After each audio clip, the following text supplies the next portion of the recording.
कर्मवीर भारत की विशेष रिपोर्ट 13वें दिन भी जारी रहा। वरिष्ठता बहाली मंच मध्य प्रदेश द्वारा धरना प्रदर्शन। परसराम कपड़िया ने कहा, एनपीएस एक छलावा है जो शिक्षकों को धोखे में रखा जा रहा। हम शिक्षक हैं और सकारात्मक तरीके से सरकार के सामने अपनी मांग रख रहे हैं। अब ये तो सरकार को सोचना है, सरकार के पास सब सूचनाएं रहती है, हम भी पहुंचा रहे हैं, सरकार भी अपने स्तर पे लेती है। ये डिसीजन सरकार को लेना है। आपका डिसीजन क्या है? हमारा डिसीजन तो यही है कि हम बैठे हैं सरकार से लेने के लिए, जब तक नहीं मिलेगा हम यहाँ से नहीं जाएंगे। तो यूँ ऐसे कैसे चलेगा? अभी आने वाले समय में स्कूल भी खुलने वाले हैं। हमने इसीलिए ग्रीष्मावकाश का समय चुना है, जिससे हम बच्चों की पढ़ाई प्रभावित ना हो। हम क्या है कि शिक्षक हैं तो बच्चों का नुकसान नहीं चाहते हैं, बच्चों की गुणवत्ता खराब करना नहीं चाहते हैं। इसलिए हमने छुट्टियों का समय चुना कि हमारी मांग है सरकार से, बच्चों से हमारा कोई। वही मेरा कहना है कि जिस तरीके से आप कह रहे हैं ग्रीष्मकालीन यदि सरकार आपके पास नहीं आती है और निरंतर आपको 2-3 महीने बैठना पड़ता है और उसके बाद स्कूल चालू हो जाएंगे, तो क्या निरंतर उसके बाद भी बैठेंगे या फिर इसको ख़त्म कर देंगे? नहीं, जैसे कि हम 2 मई से 8 मई तक केवल धरने पे बैठे, 9 मई से हमने स्टैंड बदला, हम भूख हड़ताल पे आए। यदि फिर भी सरकार इसी प्रकार से हमारी मांग को नहीं सुनती है, एक सूत्री मांग है केवल प्रथम नियुक्ति दिनांक से वरिष्ठता, यदि इस पे भी वह सहमत नहीं होती है, चर्चा नहीं करती है, तो हम 16 तारीख से फिर अपना निर्णय बदलेंगे।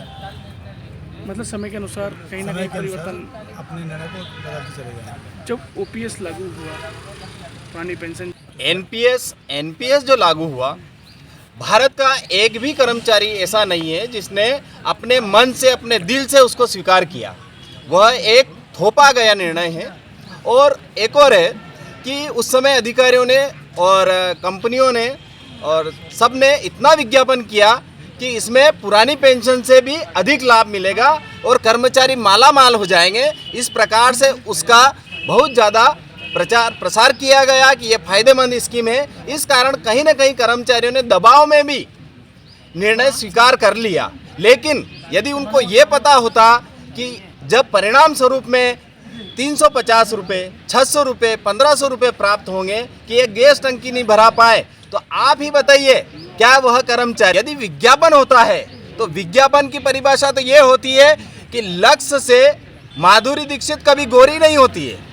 विज्ञापन तो विज्ञापन होता है, चाहे सरकार करे चाहे कंपनी करे। मतलब कहीं ना कहीं छला गया और अब शिक्षक भी इसमें छला गए। हाँ, देखो, यदि मेरे से पूछे तो भारत का कोई भी शीर्षस्थ अर्थशास्त्री मेरे सामने बैठ जाए, भारत का सबसे बड़ा अधिकारी बैठ जाए मेरे सामने, भारत का सबसे बड़ा नेता मेरे सामने बैठ जाए, मेरे सामने साबित कर दे वो कि पुरानी पेंशन से देश के खजाने पे भार है और न्यू पेंशन स्कीम से देश के खजाने में बचत हो रही है, वो राष्ट्र हित में है। मैं ये घोषणा करता हूं कि मेरे सामने साबित कर दे। मैं ये कह रहा हूं कि एनपीएस तो लूट है, ये दावे के साथ कह रहा हूं। यदि आप देखो, हमारे पास तो सबूत है। ये है सुधा शर्मा, ये 1600 रुपये ले रहे हैं, ये सबूत है। हम तो सामने सबूत लेके आए हैं। तो वो भी तो सबूत देंगे, जब गलत तो तभी साबित करेंगे कि वो भी सबूत करेंगे कि वो उस पैसे से रोड बना रहा है, उस पैसे से हवाई जहाज बना रहा है, उस पैसे से निर्माण कार्य कर रहे हैं, प्रदेश प्रगति पर है। जो पुरानी पेंशन एक कर्मचारी को 62 वर्ष की उम्र के पश्चात दी जाती है, वह एनपीएस स्कीम 20 साल का लड़का यदि सेवा में लगता है तो 14% सरकार के खजाने में से लूट शुरू हो जाती है। तो 40 साल तक आप एडवांस में दे रहे हो, कैसे आप कह सकते हो कि एनपीएस में सरकार के खजाने में बचत होगी और उससे विकास होगा? नहीं, सरकार तो दावे पेश करेगी। हम कर रहे ना। आप सोचिए कि जो पुरानी पेंशन मात्र 15 साल देना पड़ती है एक व्यक्ति को, 62 वर्ष पश्चात केवल 15 साल जीता है वो, लेकिन उसको आप यदि 20 वर्ष की सेवा में वो नियुक्ति प्राप्त करता है तो वहीं से आप एनपीएस की राशि भुगतान करना शुरू कर देते हो।